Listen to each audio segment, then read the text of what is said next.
So much. Yeah. Good afternoon, good evening, ladies and gentlemen. First of all, thank you so much, everyone, for being here with us in this SCI event on leveraging the implementation of Glasgow Declaration on Forest and Land Use. So that is the SCI event that is co-organized by the Center for International Forestry Research, the Wageningen University, the CIPRED, the Center for Indigenous People Research and Development, and the Tebtebba Indigenous People International Center for Policy Research and Education. And that particular event was dedicated to bring policymakers from different developing countries, practitioners and also researchers and civil societies and indigenous people to reflect on the journeys on both opportunities and challenges for developing countries to implementing and transforming their commitment on Glasgow Declaration on Forest and Land Use on the ground. It is a great pleasure for us to have a very experienced panelists, and two of them are here with us today. Right on my hand side is Dr. Christopher Martius, the Center for International Forestry Research Directors of CIFOR in Bond, and we have Helen from Tebtebba who are physically with us. And online, we also have the delegation from the Vietnamese government, Dr. Phuong, I hope he's online now, and also our senior scientist, Nia, and also Professor Blaise-Pascal from the University of Kinshasa, who going to give an insightful reflection on both Vietnam, DRC, and also global work on how different countries have tried to implement the Glasgow Declaration on Forest and Land Use. So without further ado, maybe we would like to invite Nia, who's going to start our panel's discussion on the work on international climate finance, taking a case study from reduced emission from deforestation and degradation. So Nia is the scientist at CIFOR, and her work focuses on forest, climate change, and livelihood integration in developing countries. She has been conducting global research work on climate finance, particularly holding the largest database on reduced emission from deforestation and degradation REDD+ project on finance. And her presentation will give us a nice kind of reflection when you talk about climate finance, particularly focusing on reversing the trend of deforestation, how it's happening in practice, and is there any implication and lesson learned for countries and also organizations to implement the Glasgow Declaration on Forest and Land Use. So the floor is yours, Nia. Thank you, Thuy. Good afternoon, good evening, good morning,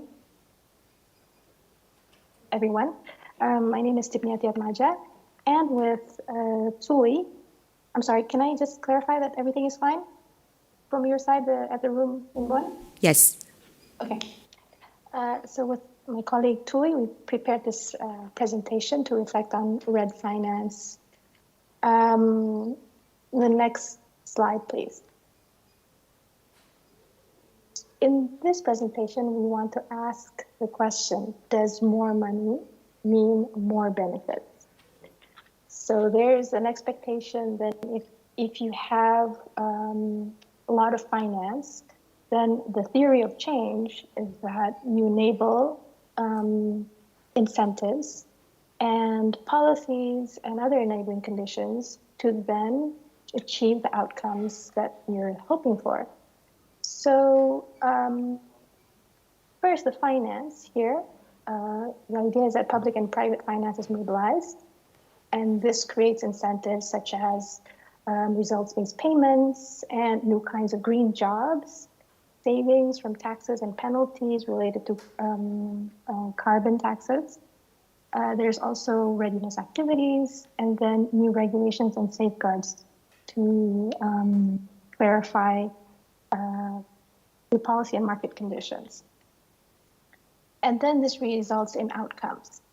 So the desired outcome is mainly greenhouse gas emission reductions, but I think a lot of countries, and especially developing countries, are also hoping for climate resilience, tenure security, and biodiversity protection. Also, the global community would also like that, I guess. And our question is, Is it true that finance leads to these outcomes? And then whether these outcomes can mobilize more finance. Next, please.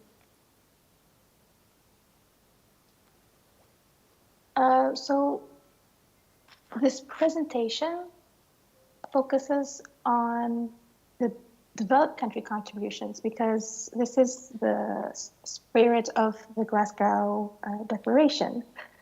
And so we focus on the overseas development assistance transfers, or what I call simply red aid, and the voluntary carbon markets, or what I call here red markets. There are, of course, many other sources of finance. Next slide, please. And I believe a lot of us, at least me, we are seeing some kind of change in the way forest carbon and red is being financed now. It's like an explosion. Everyone is looking at it differently. And the Glasgow Declaration 2021 just clarifies that we did not meet the $100 billion per year goal by 2020, and we really need to step it up. So what I've seen the global community try to achieve this is through the voluntary carbon markets. A lot of very important private sector actors are putting their weight on the task force on scaling voluntary carbon markets.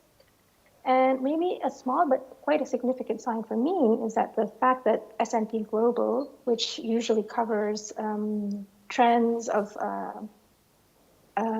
traditional commodities such as petrol or agricultural commodities, have started to cover also carbon markets since a year ago.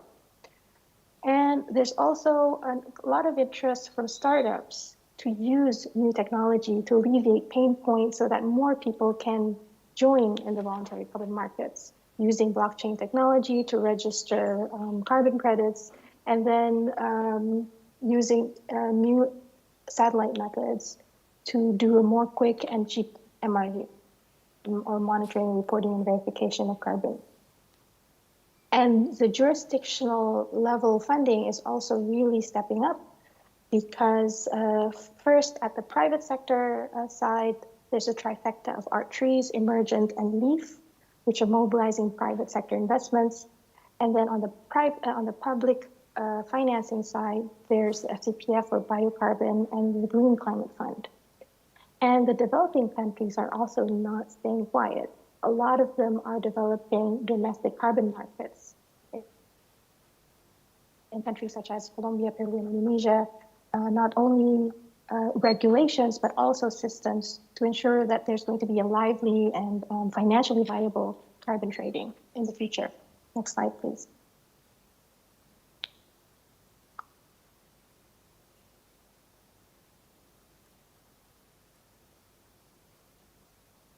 Slide 5, yes. Thank you. So I am going to present here some information from a database that I'm building called REDFIT. And this uses the OECD, Organization of Economic Cooperation and Development, their data on overseas development and assistance. And from here, we tagged which transfers are related directly to RED+ activities. And here it's, from this database, we found that between 2010 and 2019, there are 4 countries that make up almost more than 80% of the funding for RED+. Number 1 is Norway, and then after that, Germany, the US, and then the UK. Next, please. Now, on the private sector side, we're using the ID Reco database. This is the database on RED projects. And here I'm focusing on the voluntary carbon markets and found that there are 162 projects that have traded carbon credits until September 2020. And they make up 143 million tons of carbon dioxide equivalent, or roughly around $1 billion US. And the price data is a bit missing sometimes. But we find that the buyers are mostly private sector, mostly in the energy sector and finance, and also mainly based in Switzerland, the US, Germany, Netherlands, and France. So indeed, these are private sector, developed country actors that are buying from these red markets. Next, please. But right now, it's not enough to absorb all the supply, because in the same database, we find 377 ongoing red projects between 2018 and 2020. So less than half of these red projects have sold carbon credits. And from the total expected emission reductions, if you compare between what they expect versus what is actually traded, the cumulative amount that I mentioned before, 144 million tons, is equal to 1 year of expected emissions from all those 377 red projects. So what it means is that there's a lot of supply that's not getting into the market. And this also is mirrored by the fact that there's a decline in new projects, as the graph there shows. Next, please. Now the question is, what is that money doing? What is it financing? What kind of activities? So from the public funding, the red aid, it's funding activities related to environmental and policy administration, forest policy and administration. So a lot of it goes to the governance aspect of RED, whereas in the markets, it goes to avoiding deforestation and conservation mostly. Next, please. The next question we're posing is, where does it go? And these questions will help us then determine what kind of outcomes will we get, because a lot of these outcomes depend on location, depends on activity, and depends on who gets the funding. So here, a lot of the funding from Red Aid or from the public funding sources are in tropical countries with very few exceptions. But when we look at the distribution of money, it's not distributed across the countries equally, of course. Brazil is the #1 recipient, followed by Indonesia and Guyana. Next, please. In the forest carbon market, here the ID Reco data set was used, and then we mapped the project locations. And we found that of the carbon credits that were traded, 27% were traded from projects in Brazil, followed by Colombia, and then Indonesia, and Kenya, and Zimbabwe. And so, although there's some overlap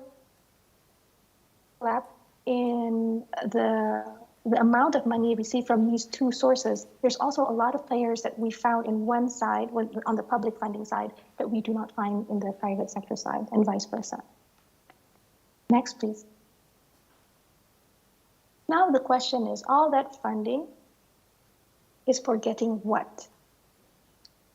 Now, when we look back at the list of benefits that we're expecting from RED, emission reductions, biodiversity, tenure security, climate resilience, the emission reductions part is relatively better known than the others, especially for RED projects in the voluntary carbon market. They're required to report this. But for the other outcomes, it's quite difficult to understand the outcomes. Next, please. And so the question of more money, is it really more money? Here, across the years, we see red aid going down, and then the red markets going up. So it's an increase on one side, a decrease on the other side. And then again, it's not clear what the outcome, the overall outcome is. Also because there's no general information that links them together. These are two very disparate data that we were using to present this information. And then the benefits, where they are located, mostly tropical as expected, but for doing what? For Red 8, it's a bit difficult to access. It seems like governance, but the details are not quite available. For Red Market, it's mainly avoided deforestation. And for who, this is the biggest question, and I think this is something interesting for a lot of the other panelists, is within the project or the program, the distribution of benefits and costs are relatively unknown. Next, please. And this is my final slide. So for closing remarks, more money in this case may not mean more benefits, because there's, from my side as an analyst, there's patchy information on effectiveness, and which means that there needs to be not stringent, but quite large effort to monitor commitments and contributions across public and private sources. And then I think that transparency and data can help mobilize support when we see that the benefits are coming. And then there might be more motivation to then provide more support. But then data is scattered, sometimes it's proprietary or just not available. So data sets like the one that we are building can help organize these scattered data to get a grip on what is going on. And one thing is that location data on projects and program interventions is quite lacking. So we can say at the country level where things are, but within the country is quite difficult. Thank you. Thank you so much, Nia, for providing such a global outlook on the climate finance using the case study of REDD+. I think that Nia's presentation highlight the importance to look at climate finance, because it's just not about how money had been generated or can be generated, but also the question is who benefit from it, and then the effectiveness of this climate finance. Would it lead to any actual improvement in terms of environmental outcome, biodiversity conservation, and local livelihood? So it leads us to the next presentation, because the question of who benefit, and actually when we talk about climate finance, what is the roles and what is the impact, and the willingness and also the concern of indigenous people as part of important element on climate finance to ensure both environmental and social justice. So our next presenter going to maybe shed some light from the global work that Tebtebba have done on that regard. And our distinguished speaker today is Helen, and she is a part of the Resilient Program of Tebtebba and has been with the Indigenous People Advocacy Team following the Green Climate Fund since 2015. And she is currently the part of newly constituted Indigenous People Advisory to the Green Climate Fund. So it's a pleasure for us to have you here, Helen, and the floor is yours. Thank you, Thuy. Good afternoon, good morning, good evening, everyone, including those who are following us online. So, yes, Tebtebba Foundation is the Indigenous Peoples International Center for Policy Research and Education. We are based in the Philippines, but we are also part of this larger network called Atmadja.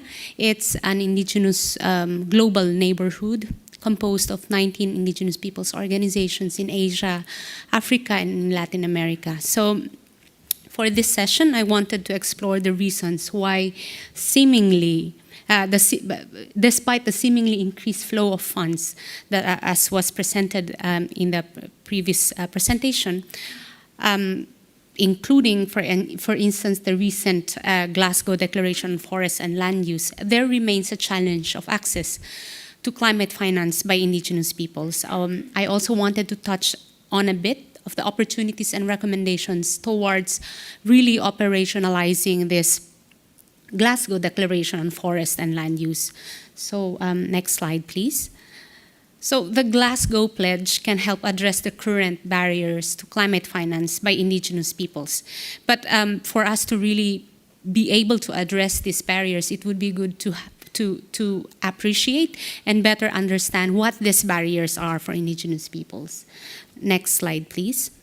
So while we have heard in this intersessional, there's an increasing capacity of countries in developing national frameworks, developing national policies that pertain to climate change. But we still see the inadequacy of this in actually guiding countries in engaging indigenous peoples at the national level. For instance, how many national determined contributions, nationally determined contributions, or NDCs, speak about Indigenous peoples? How many national adaptation plans include Indigenous peoples? Without such framework, there's no incentive or basis for states and other actors, implementers at the country, to be including Indigenous peoples in their portfolio. When we talk about capacity building, we look at this as a two-way process. Capacity building for Indigenous peoples, for them to be able to engage meaningfully in country spaces for national policy building, and also for them to be able to strengthen their capacity for negotiating contracts, for example, for instance, for Red Plus, if they decide to engage. But on the other hand, we also see the need for capacity building for national governments, for accredited entities, and other implementers at the national level, for them to better appreciate and really understand the context of the different contexts of Indigenous peoples, because priorities of the national government may not be the same as the priorities of Indigenous peoples. And actually, in many instances, national aggregates and priorities have a mismatch of priorities of women, for example, Indigenous peoples and local communities. And it's unfortunate we see in the global stocktake that while governments are providing a lot of their achievements in terms of putting together national aggregates, we see that there's a lot of missing indicators that point out, for example, to data about Indigenous peoples. We don't know where they are. We don't know their priorities. They do not figure out in this many national aggregates, especially so in the global aggregates and global stocktake. And of course, if they do not figure out in this national reporting systems, it's also difficult to monitor and keep track of where they are in terms of, for example, accessing funds. So there are no clear indicators as of now in the global stocktake, for instance, in the transparency of financial flows. And I'd like to appreciate the first speaker a while ago. So the countries the countries that we saw in the map are the same countries where significant populations of Indigenous peoples are. But as we have also seen, there are no data, there's no clear indicator and monitoring system to see how much of the money really is accessed by and being managed by Indigenous peoples, including of women and to local communities. Next. But the challenges that I've mentioned just now, I think can become opportunities in terms of operationalizing the Glasgow Declaration on land tenure and forests if we have basic principles that should guide us and framework that should guide us in doing so. And so just to finish my intervention, I'd like just to propose ways forward in informing the Glasgow Declaration on forests and land tenure. So next slide, please. First and foremost, and this is being repeated many times over, not only by Indigenous peoples, but also other constituencies, there's a need to recognize and promote human rights-based approach in development and policy approaches that support Indigenous people's ways of life. So forests do not exist in silo. They are inextricably linked to our livelihoods, to our culture, and to our identity. And this should be taken into account in processes forward. Second, there's a need to support land tenure transitions towards securing customary land tenure of Indigenous peoples. So there's a lot of evidence there to show that collective land tenure is the most viable tenure system, well suited to climatic variabilities. So there's also a lot of empirical evidence suggesting that the link between the rights of tenure of Indigenous peoples to their land, territories, and resources, and these are linked to ecosystems integrity, enhanced carbon stocks, sustainable food production, and harmonious living with nature. And as I've already mentioned also, there's a need to ensure effective and meaningful engagement in country engagements of Indigenous peoples, women, and the youth in spaces at the national level, and also ensuring that resources are being allocated for this engagements. It's not enough to be just creating spaces. We have to make sure that we have resources for this to happen, really. So that there's an in-country learning process, including, for example, how to obtain free, prior, and informed consent. Of course, the Paris Agreement is recognizing the significant, crucial contribution of indigenous knowledge. And we should be looking at all climate actions, not only according to the best available science, but we also say it should also be based on traditional knowledge, indigenous knowledge that indigenous peoples are offering. In terms of structuring climate finance, the customary governance systems of indigenous peoples should be included, making sure that there are spaces for them in national monitoring systems, for example, and for them to be leading implementations at the local level. Access to financial resources, indigenous peoples have been calling for direct access to climate finance, for them to be able to implement their priorities according to their self-determined needs and development. As of now, we see climate finance in indigenous peoples' communities that are project-based, they are far apart, they are few. And we want to see this scale become long-term, more scalable and sustainable. And last but not the least, we need to promote and support and enhance exchanges, reporting and knowledge sharing efforts on various documentations and reports of how indigenous peoples are doing these things in their local communities. So we have the Local Communities and Indigenous Peoples Platform, which was created under the UNFCCC for this purpose. So I think I'm going to end there, and I'd be happy to receive any comments or questions later. Thank you. Thank you so much, Helen, for a very insightful kind of reflection on the process. And I think that again, in Glasgow Declaration, is emphasized the need to recognize indigenous values, also knowledge, and also the need to involve them in the process. But as Helen demonstrated, it's a very complex set of requirements and also enabling conditions are required to enable indigenous people from tenure security, enabling of the policies and legal framework to support the meaningful engagement of indigenous people, but also looking at the monitoring and evaluation framework to putting all of these commitments into a measurable indicator so that you can track and holding the accountabilities of those who promise to promote that.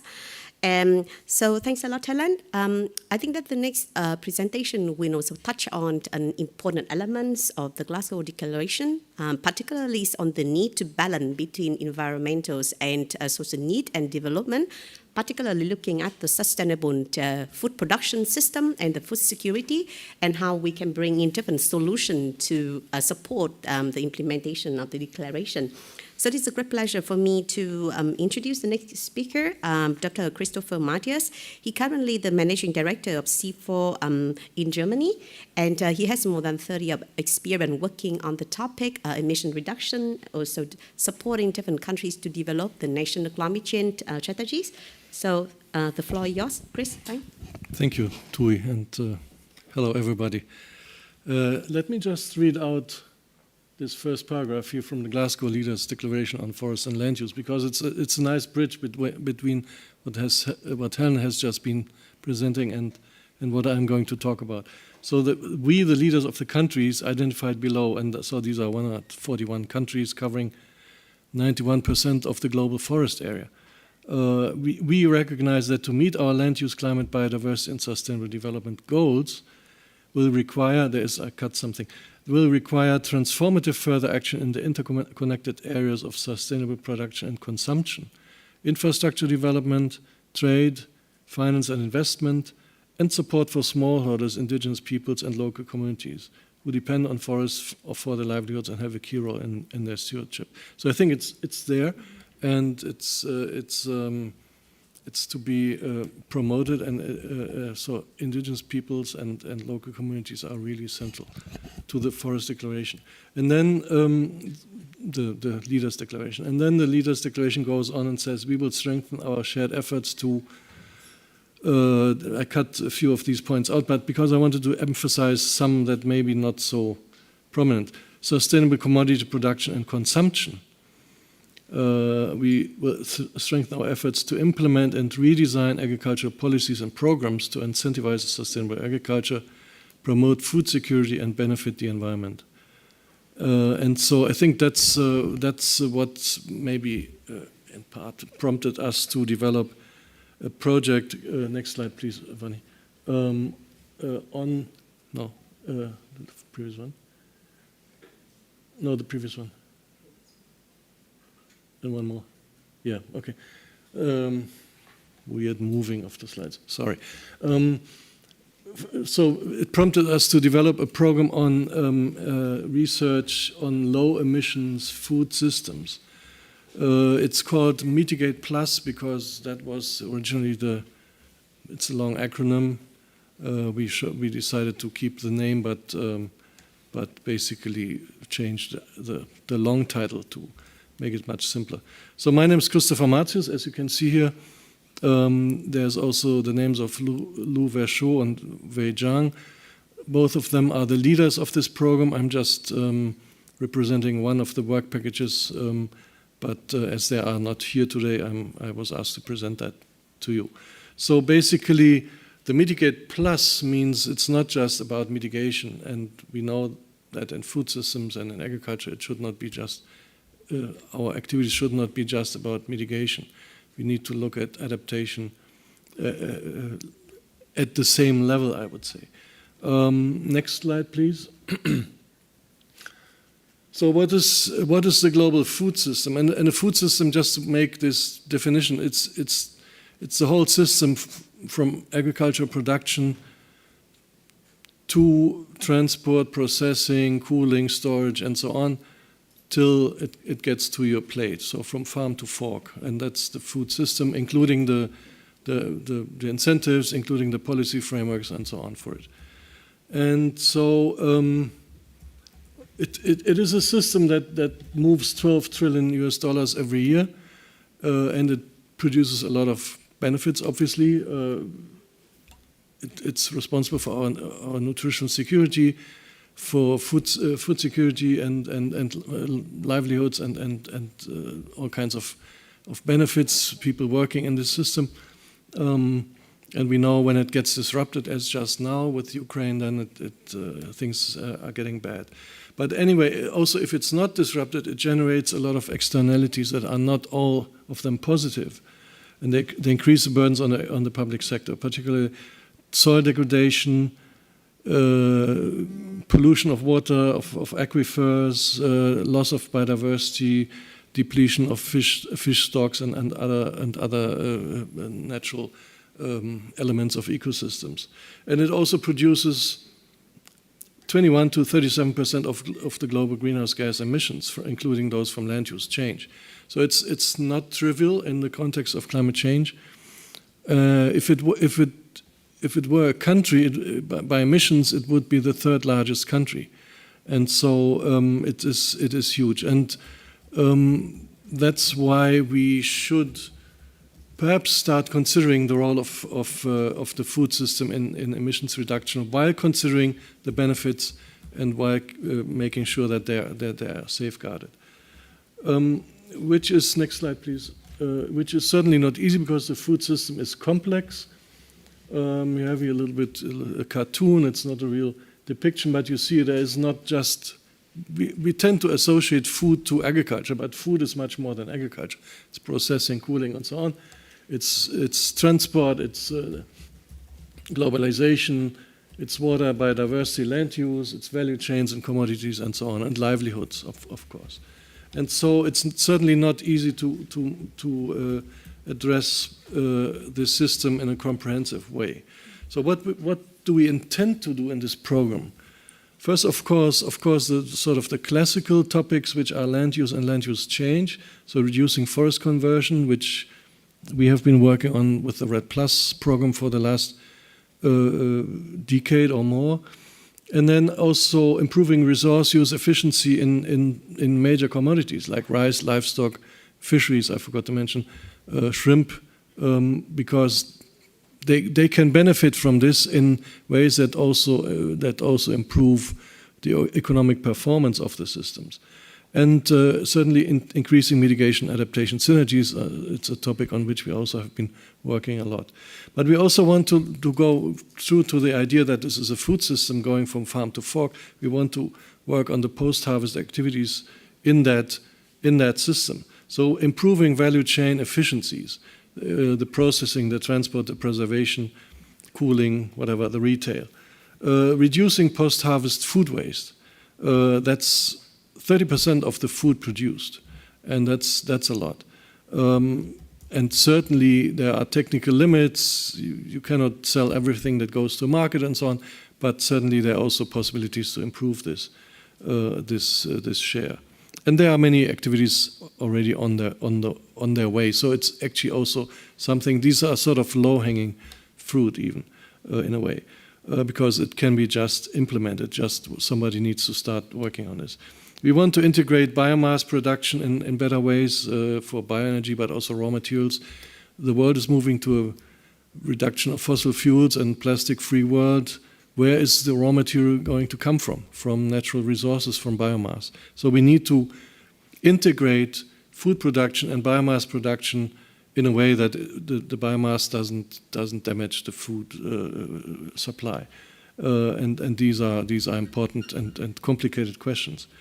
And then also there are some longer term, maybe even visionary things, long-term consumption. Everybody talks about reducing meat consumption because of emissions, because there is much more grain needed to feed a cow than to feed a person. Not only because the cow is bigger, but because the transformation.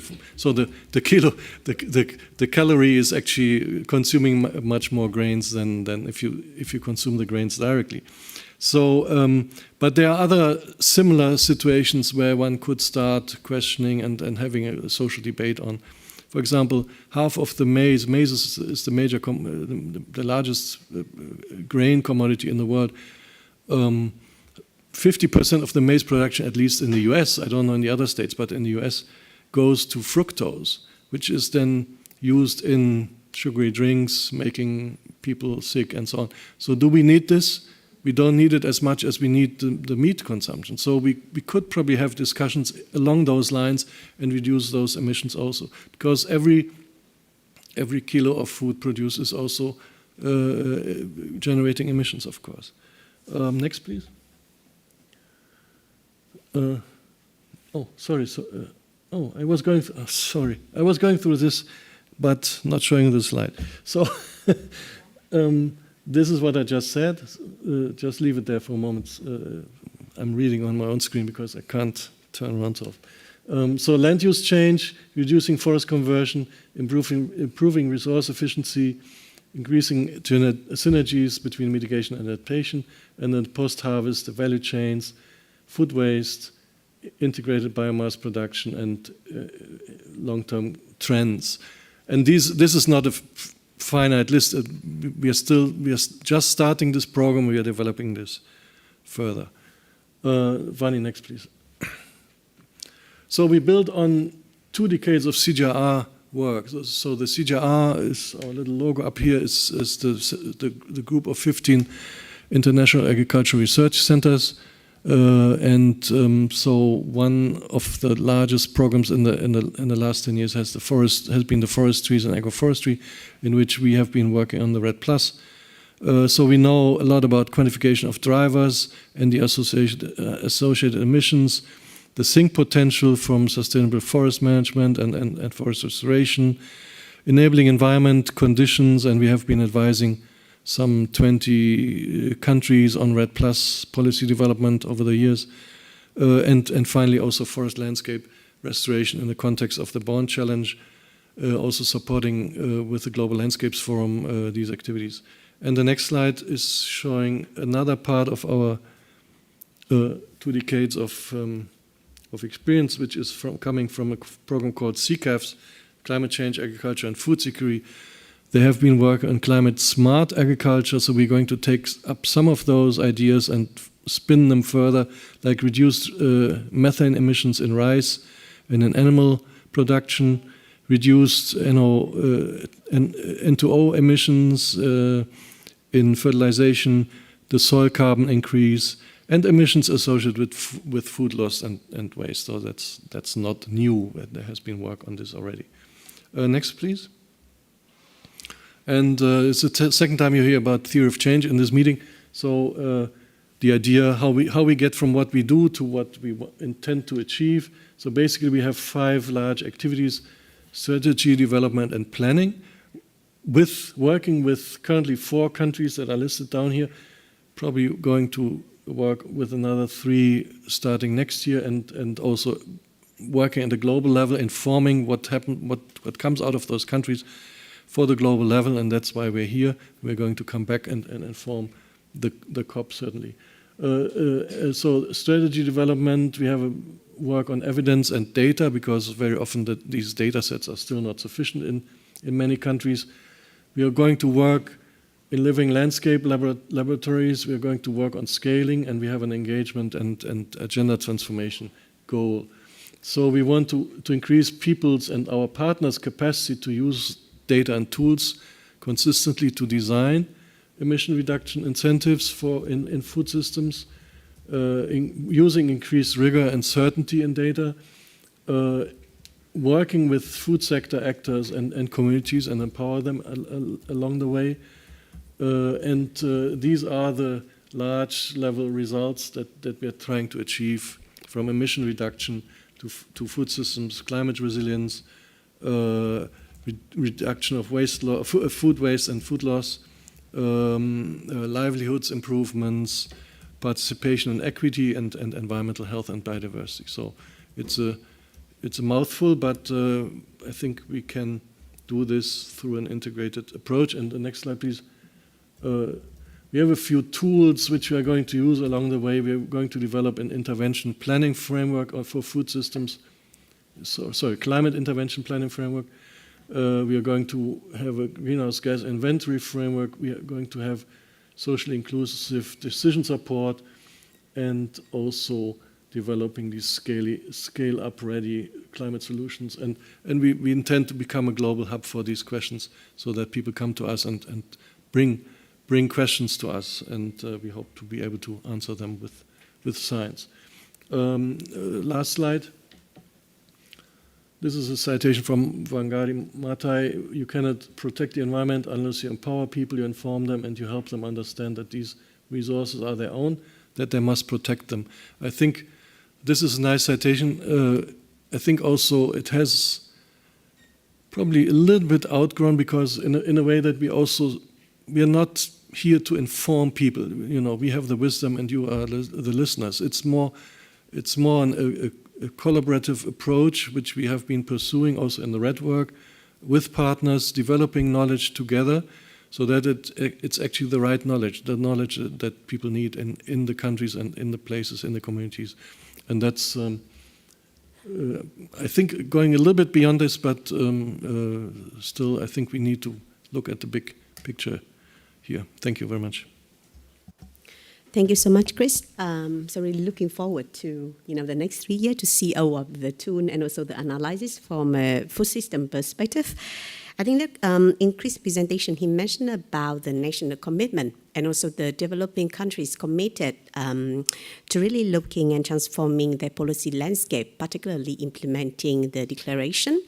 And in the panel today, we wanted to invite 2 countries who have quite advanced, and also the very first one in sign up the declaration, just to reflect in the journey in terms of opportunities and challenges for the nation and also for the policies maker when they follow up and also plan how they're going to translate their commitment into practice. So I would like to invite Dr. Vũ Tấn Phuong from Vietnam to reflect the experience from Vietnam. So Dr. Vũ Tấn Phương is now work at the Vietnamese Academy of Forest Science. He one of the top scientists in Vietnam working on climate change, forestry, and also natural resources policy, and was behind a lot of NDC's analysis. And he was the one who did quite a lot of scientific evidence to inform the government of Vietnam in terms of setting up the NDC orientation. So the floor is yours, Dr. Phuong.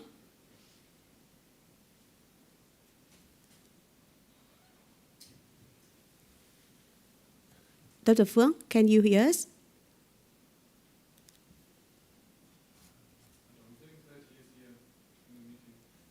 Okay. So maybe while waiting for Dr. Phuong to be online, maybe we can shift into DRC, also one of the richest forest countries in the world, and also has a strong commitment to implementing the Glasgow Declaration. We will have a presentation from Professor Blaise-Pascal from the University of Kinshasa, who give us an insightful of what is currently being planned in DRC, how the countries plan to move ahead with the Glasgow Declaration, and also the opportunities and challenges for DRC. So he went to be virtually participated in the event. Yeah, thank you.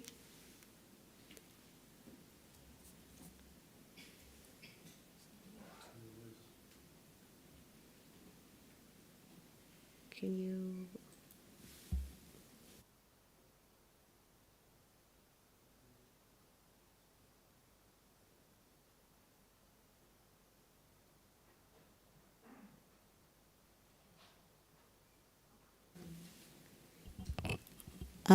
Excuse me, we have some technical with the sound system. Yeah, we are playing from here because he had a video. Yeah, would you mind to? Yeah, thank you. The sound? The state of implementation of the Glasgow Declaration on Forest and Land Use in Democratic Republic of Congo. Secondly, it will detail what is expected in the Democratic Republic of Congo regarding the implementation of Glasgow Declaration and related legal and policy framework on forest and land use. Finally, it will be provided the main challenges to achieve the goals of the Glasgow Declaration.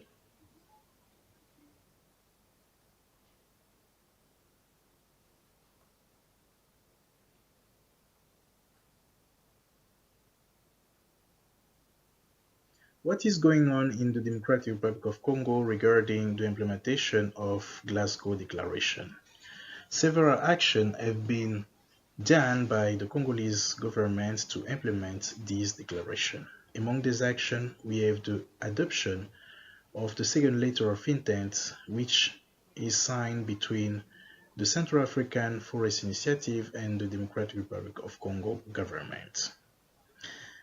A joint statement related to this letter of intent has been signed in the COP26 by the President of the Republic Democratic of Congo and the Prime Minister of the United Kingdom. The letter of intent covered the period from 2021 to 2031, and this letter is focusing on the renewal and the expansion of the Partnership for Green Rural Development in Democratic Republic of Congo. This letter has three main parts: the objective of the letter, general principles, and the modality of partnership. In the first part of this letter of intent, there are the main political commitments of the DRC in order to achieve the goals of the Glasgow Declaration, Paris Agreement, UNFCCC, and also there are political milestones which are attached to this letter of intent. Second action, the revision and the submission of the NDC. Though this second NDC or the revised NDC, the DRC has raised its ambition from 17% to 21% of reduction of green gas emission. And also in this revised NDC, we have 4 sectors which are considered: forest, agriculture, energy, and waste. Waste was not included in the former NDC. submitted by the DRC to the UNFCCC. And also the financial needs of the reduction of this emission rising from $28 million to 48 millions of American dollars. Other action is the intense discussion in the Council of Ministries of the DRC. From November 2021, after the COP26, to June 2022, there are several topics related to the implementation of the Glasgow Declaration, which was discussed in the Council of the Ministries. Several topics like the financing of the forest protection, the program of the local development of 145 territories, which focus on the empowering local communities, the organization of the pre-COP 27, and the integration of the DRC in the group on Earth observation are among the main topics discussed in the Council of the Ministries. Another action is the report of the General Inspection on Finance. IGF report called IGF Inspection Générale des Finances. IGF report on the legal review of the forest concession is one of the most significant action pushed by the Congolese government. This report reveals so many realities, like the lack of implementation of the forest code since 18 years, the lack of updating the list of activities done under the Ministry of Environment to generate rights and taxes for the public treasure, the violation of the moratorium imposed by the Forest Administration, the illegal allocation of concession by some former ministries of the government of DRC, the non-payment of the rights and the taxes due to the public treasure, the absence of physical identification of industrial logging operators, and also the failure to perceive taxes by the Direction Générale by the DGRAT, called General Direction on Administrative, Judicial, Domanial and Participation Taxes. Since 4 days, the Senate of the DRC approves a bill on the protection and the promotion of indigenous people pygmies. This is one of the last news which is in line with the implementation of the Glasgow Declaration. The next step will be the promulgation of this bill by the President of the DRC.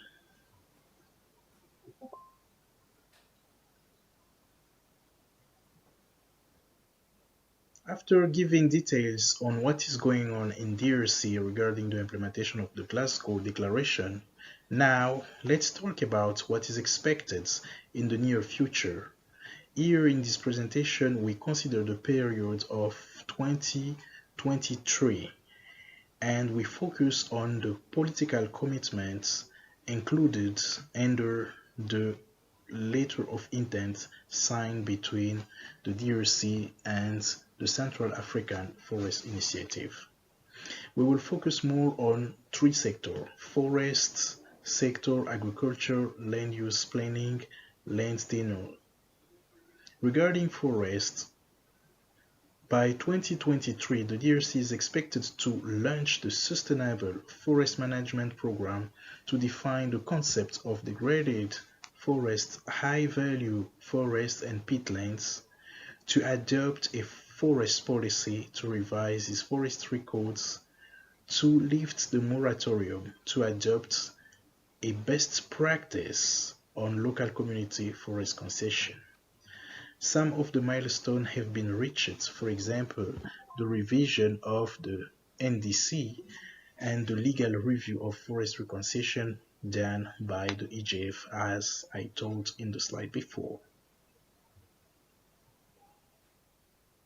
Regarding the agriculture sector, several action is expected: the adoption of the agricultural policy, the publication of contracts on the agricultural concession, the establishing of the National Agricultural Advisory Council, the map of the potential sustainable agricultural production. Concerning land tenure, the adoption of land tenure policy and law is expected, and also the establishing of land information system. Regarding land use planning, which is one of the key sectors to consider in order to achieve forest protection and climate change goals, many actions are expected. The Congolese government should adopt a law on land use planning.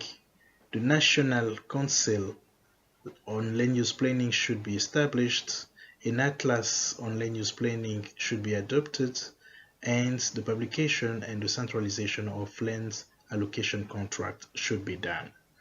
Personally, we have written a chapter on land use planning and its impacts on forest ecosystem in Central Africa, which will be published next month in the book on the state of Congo Basin forests for 2021.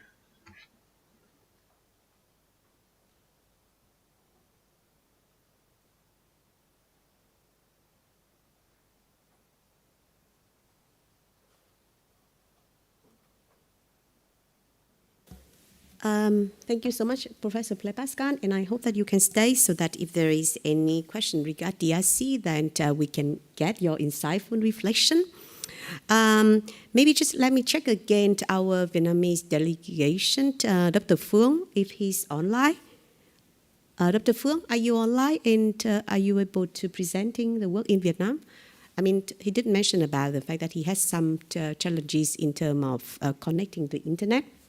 So maybe while waiting for him to be back, maybe just go back into the rooms. If there is any question from the audience, both online and offline, feel free to take. So we arrange the two microphones, one on the left and one on the side, on the right, so that if you wanted to ask any question or any comment to the presentation that we just heard, then it is just a great pleasure to hear any reflection and feedback and comment. And for the audience online, if you have any question, please feel free to type in the question Q&A box, and we will try to communicate those to the panelists and get a feedback.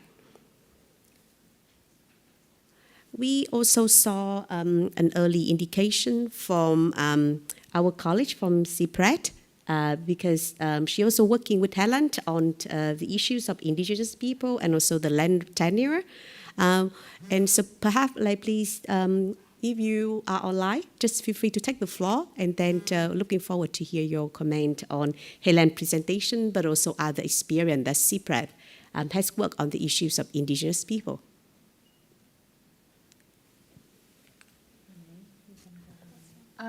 Yeah. Hello, everyone. Do you see me?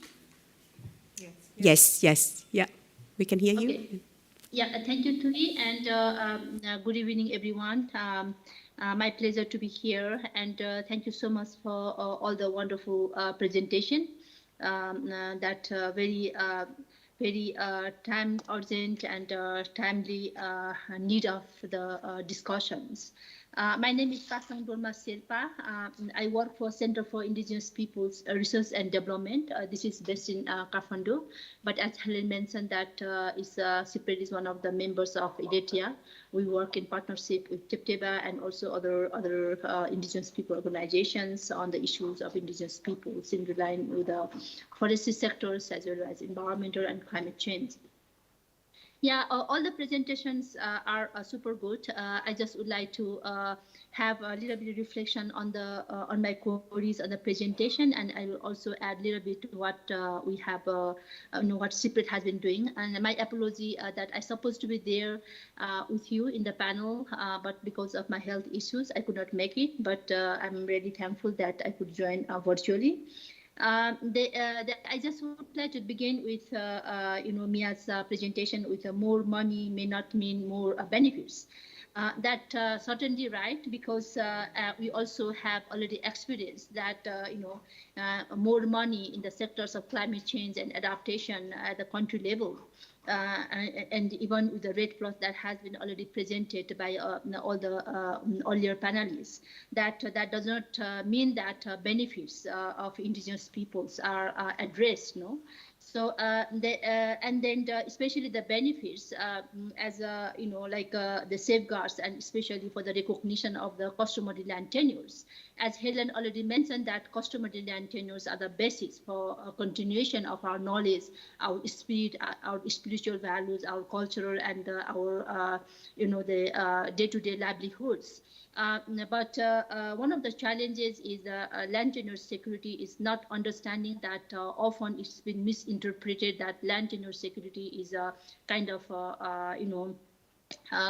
is kind of snatching the rights of the it's anti-government initiatives, or kind of against the legal laws, national laws.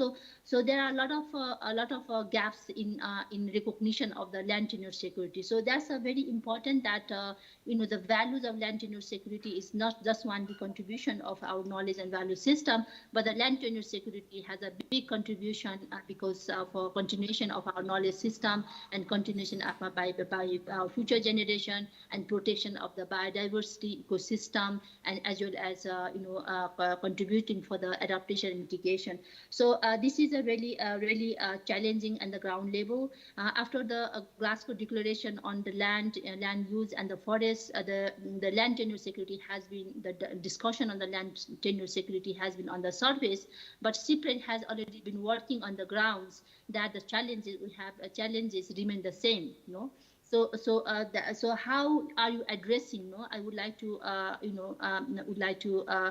get your reflection that how are you dealing with the land tenure security, especially for recognition of the customary land tenures by the laws, because just only in the paper it doesn't guarantee that indigenous people could continue our customary governance system that are the basis for the traditional livelihoods, but also protection of our spiritual and cultural values that are the basis for the climate change resilience.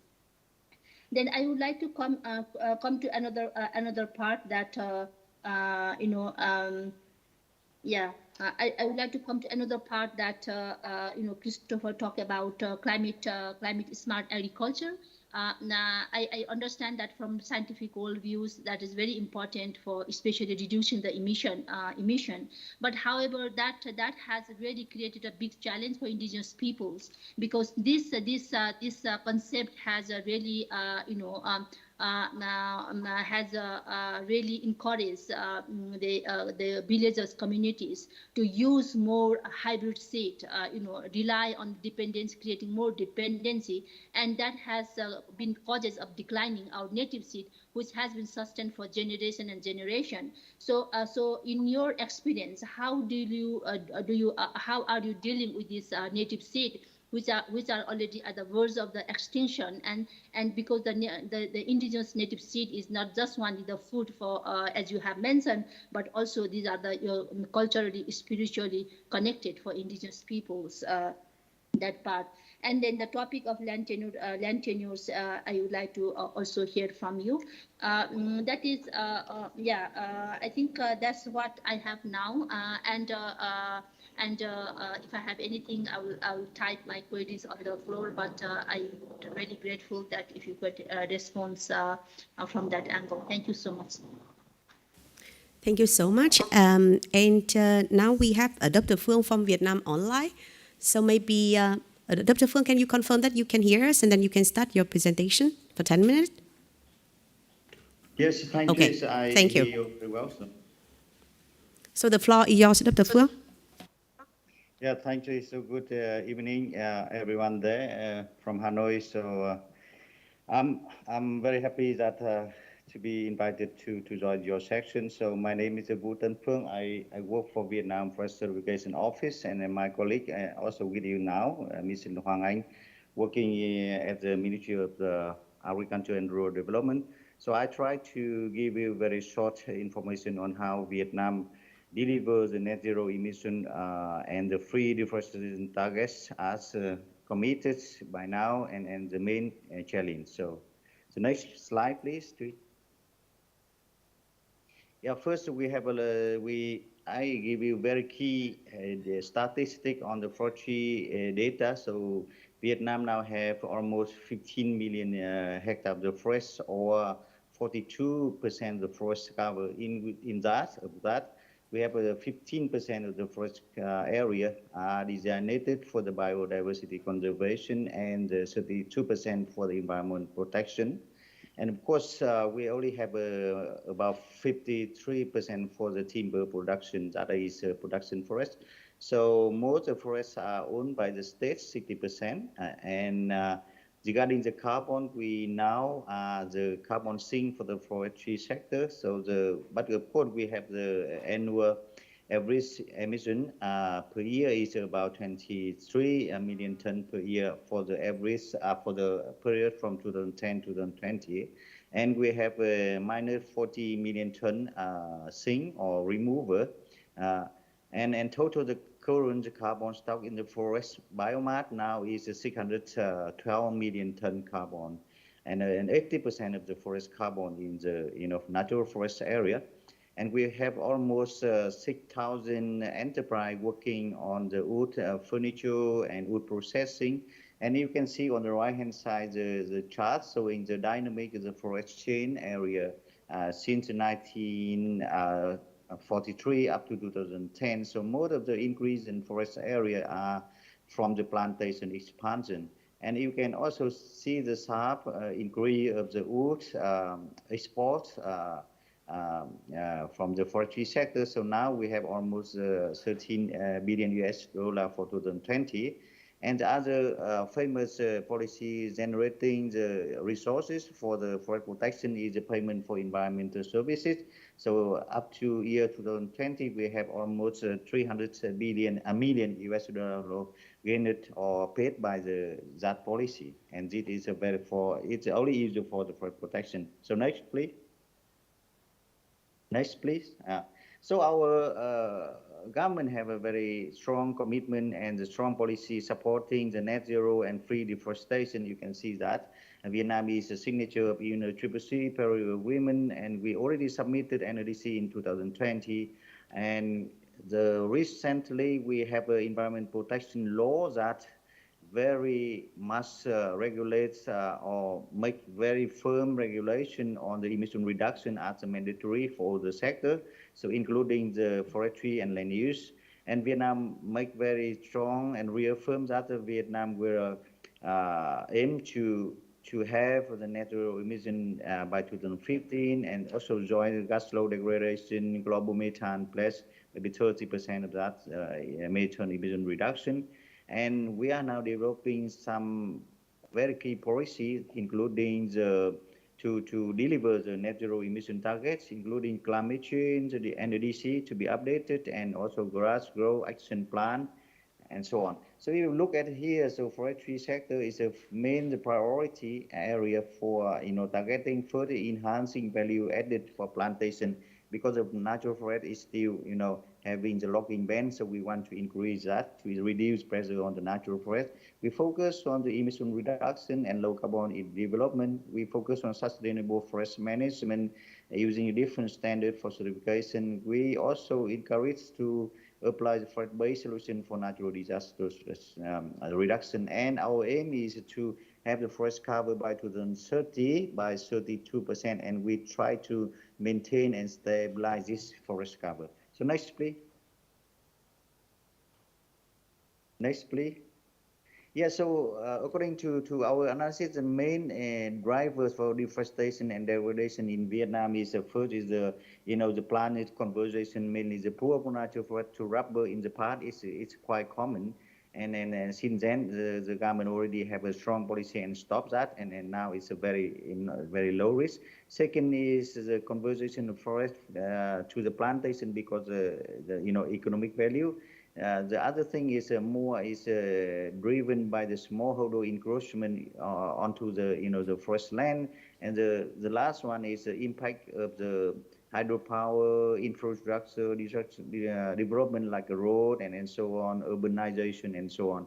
And the other thing is unsustainable forest management and illegal logging that lead to the degradation. So the underlying cause is the conversion of the poor natural forest to higher land use, something like that, and the lack of the sustainable forest management, inadequate implementation of policy to protect the natural forest. So next, please. So this is our last slide. So we analyzed and found that we have some challenge to deliver, even we have the very strong policy and very high expectation from the politics, management. So the first is we still see that the high pressure on the forest land, especially for converting the forest to the infrastructure and socio-economic development. Vietnam is still the developing country, and they put a target to become the high middle income country by 2045. So a lot of the land demand from the other sector also create a lot of significant pressure on the forest land.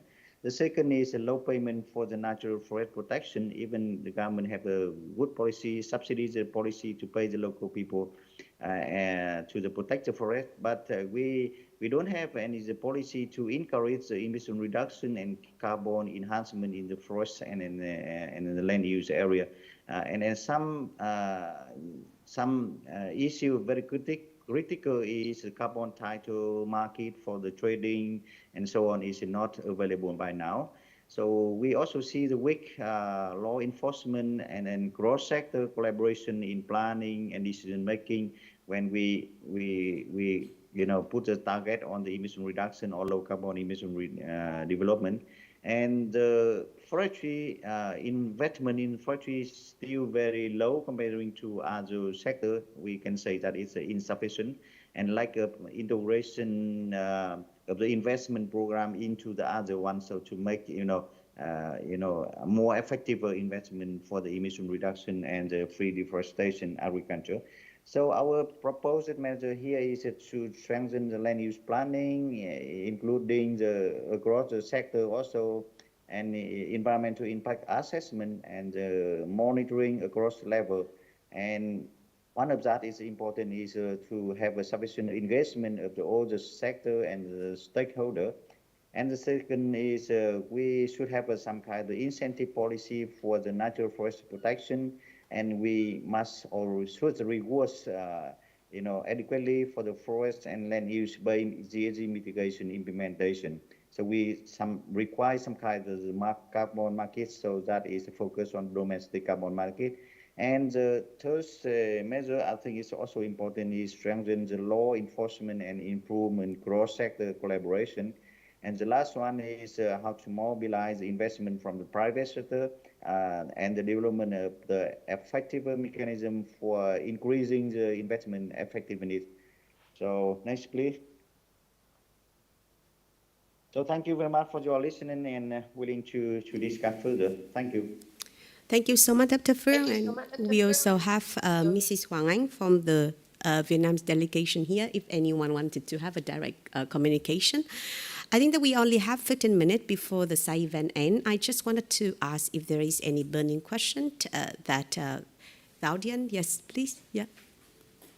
Thank you.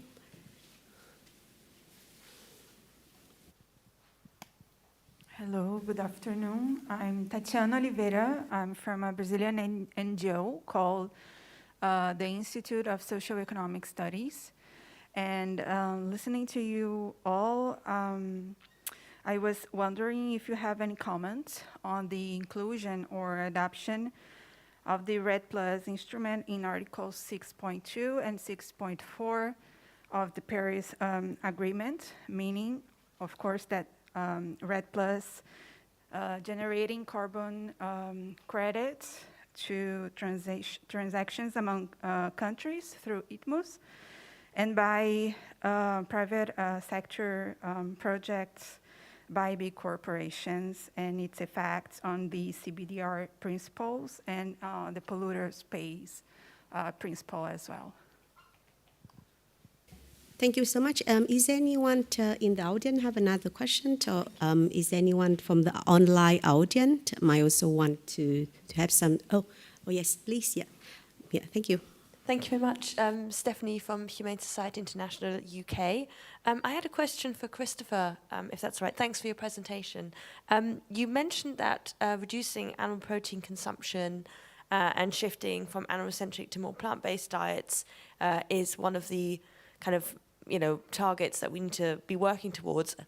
And it also matches what the latest IPCC report said.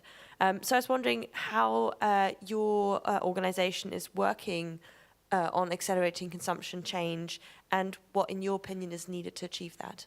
Thank you. Is anyone online or maybe audience have any other question? Okay, so, but feel free to using the chat box.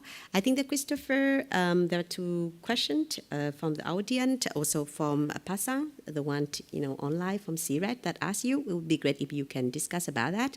And I think that maybe if you can also quickly comment on the Article 6, because kind of last year we ran delegation. Of course, we can't, but yeah, it would be great. And maybe after Christopher, maybe maybe you give a few minutes, and because I wanted to give also the floor for the other speaker to make the final remark before our event closes. Thanks a lot, Chris.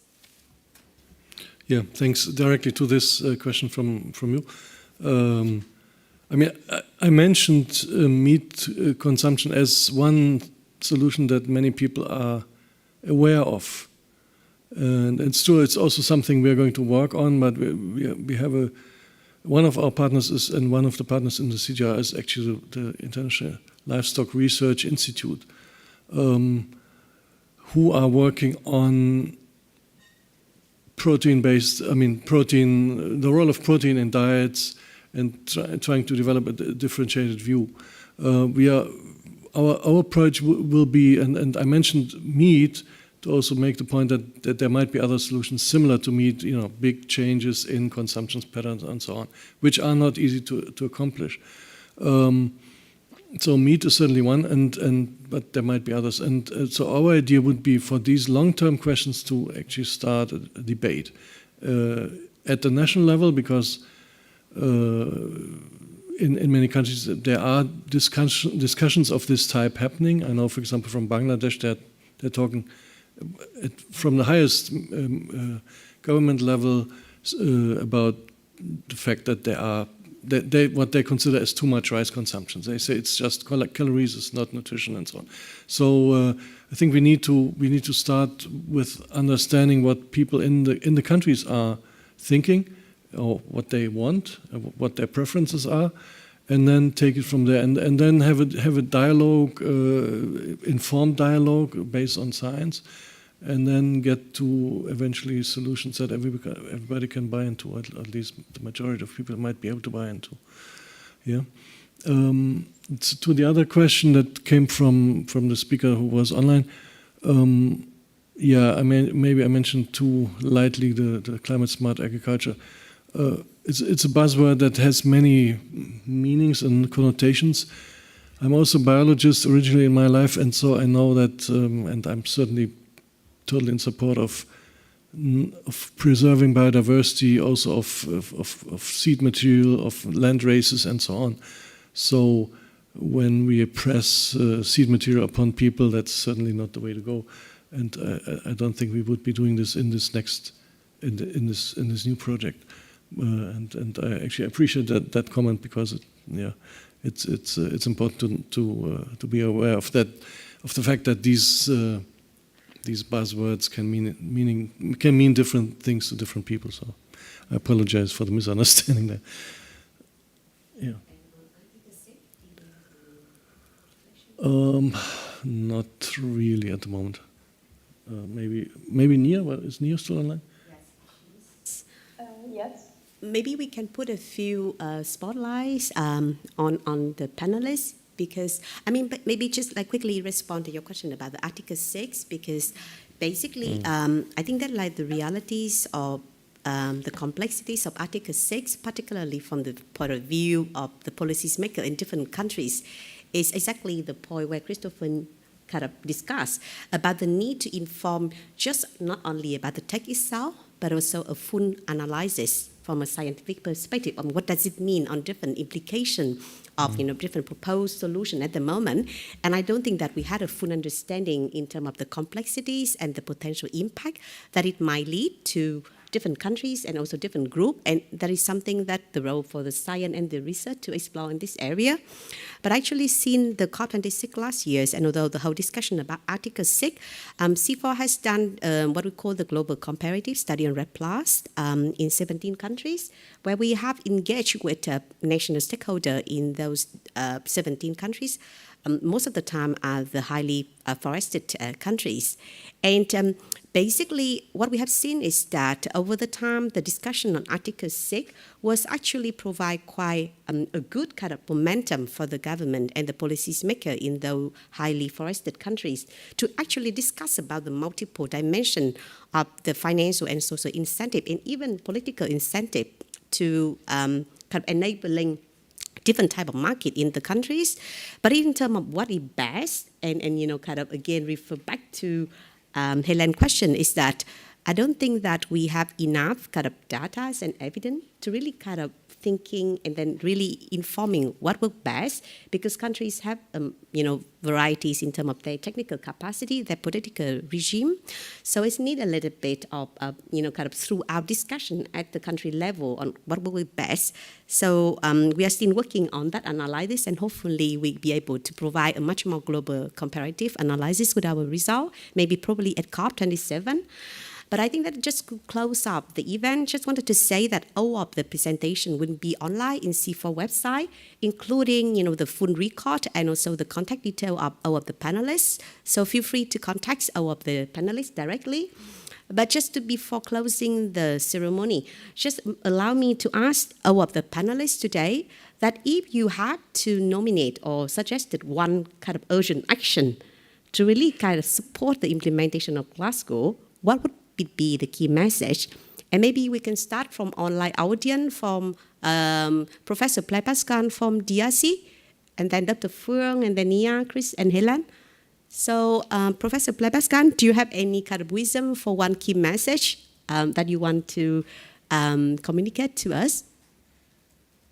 Thank you very much, dear Pham, for the floor. Regarding the key message, I can say, for example, for DRC to successfully implement the Glasgow Declaration, I think it would be better to for the DRC to achieve the political commitment regarding forest and related sector. And also, as I say in the presentation, there was a EGF, Inspection Générale de Finances report, which reveals many weaknesses in the forestry sector of the DRC. And this will be also important for the country to apply the recommendation of this institution. Another aspect are regarding the finance. We need sufficient finance to implement those actions and those goals related to climate or the forest protection, because when you see the NDC of the DRC and you compare the financial which is available for the implementation of the forest project and climate change project in DRC, there is a very big gap. So funding is needed to implement those actions. Other aspects are regarding the participation. We need a broad participation, an effective participation, and an inclusive participation. Regarding this aspect, we have also written one info brief with Pham and another colleagues called Felician. And it will be important also to link the science and the policy action, because when you observe the implementation, for example, of REDD+ in DRC, we see like academic are not involved effectively in producing the knowledge to well protect the forest. So this is why our project with CIFOR is very important to produce the knowledge and to advise political actors in order to push the REDD+ implementation and other action regarding the protection of forests. And a very last point is regarding some risk related to the crisis in the world, in the DRC. In the DRC, actually, where they were in the east part of Congo, and also there are elections which will be probably organized in 2023. And also there are other projects regarding the natural resources. This should be considered in order to successfully implement, as well as the Global Declaration, other instruments like Paris Agreement and UNFCCC Convention to successfully protect the Congo Basin forest. Thank you very much. Thank you so much, Professor Blaise-Pascal. And then maybe would you mind to maybe give us some one final thought and recommendation, Dr. Phuong from Vietnam? Yeah, sure. So thanks again. So I think in Vietnam we have learned quite good experience and lesson from implementing the REDD+, and even we also piloting the payment for the REDD+ credits, something like that. And then the policy point of view, we have very good policy and commitment from the government. But what we are lacking now is the tool to, the marketing, the carbon credit, emission reduction credit, and carbon sequestration. So I'm thinking that we should have a more investment or more input or support into the development of the tool for the carbon marketing, for trading, something like that. And especially the linkage between the carbon marketing and certifying for sustainable forest management. So I hope that we can focus on this area, and that is the key tool to achieve our commitment on the emission reduction as stated in NDC. Thank you. Thank you so much, Dr. Phuong. And Nia, any final thought and recommendation on the climate finance part? Nia? Yes, thank you. So as now carbon is a commodity, there's a value chain under it. And I think there's a lot of mislinkages between everyone playing in that value chain. The buyers versus the suppliers, they don't have the same concept of what forests are. So here you have indigenous peoples who say forest is where, where we derive a lot of our spiritual connection, and you have local people and local governments, but they're completely disconnected with the financial side. So my point. Do you want to conclude? Nia, can you assess to, maybe just like maybe Chris, and then, we can always come back because time is running. You didn't hear my comment? No, sorry about that. We lost you in the last 20 seconds. Oh my goodness. Okay. Well, I was just saying this to link between the buyers and the suppliers better. Okay. Because supply is not just, producers. These are local people, indigenous peoples, and the buyers, they want something, but they just don't see the forest the same way as the suppliers do. Thank you so much, Nia. Yeah, Chris, yeah? Yeah, I think, it's always trivial to say that in this context, or in this audience, but climate change is urgent, and we need to act. I think we need to start getting out of our traditional ways of thinking and identify new pathways to emissions reductions, and among them go for the low-hanging fruit, but also work on the long term towards the higher hanging fruit. I think we need also to accept compromise, although we shouldn't be compromising on one thing. We really, and I think this is an experience from our work over the last 15 years, change has to go with people, it cannot go against people, and we really need to make sure that we're not compromising on that.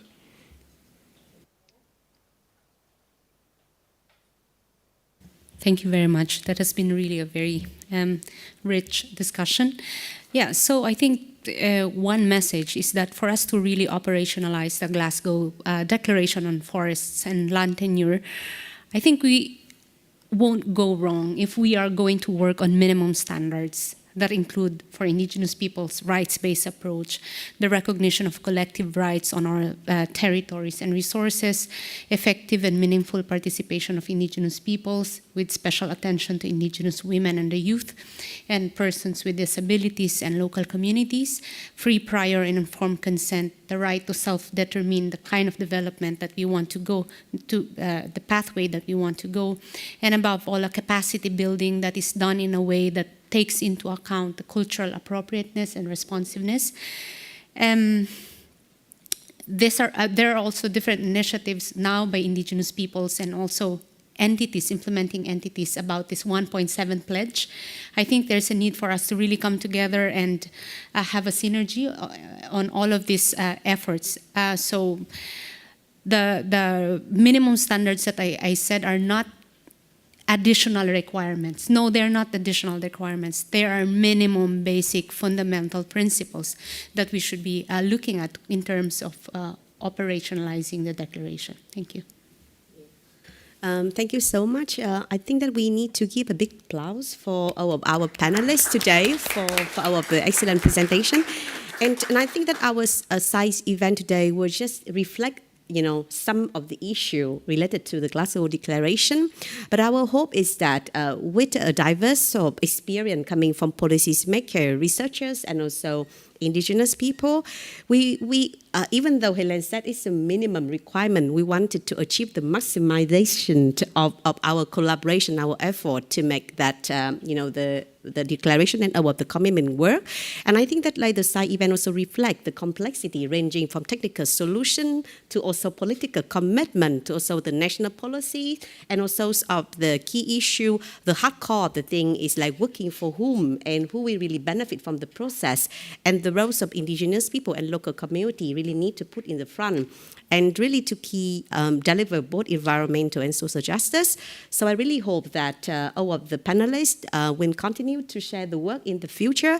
And again, all of the information on our SAI event will be available to be downloaded. Our the presentation and the video and also the key contact of the panelists will be available in our CIFOR website.